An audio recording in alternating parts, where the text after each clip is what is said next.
Иако најшироко и најдолго се фали со своите достигнувања во електрификацијата, американската автомобилска индустрија не ги менува своите навики.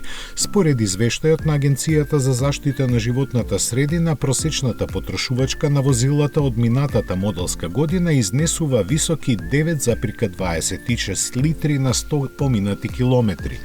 Оваа бројка, која е исто како и во претходната година, е за дури 32% повисока од пред 2 децении.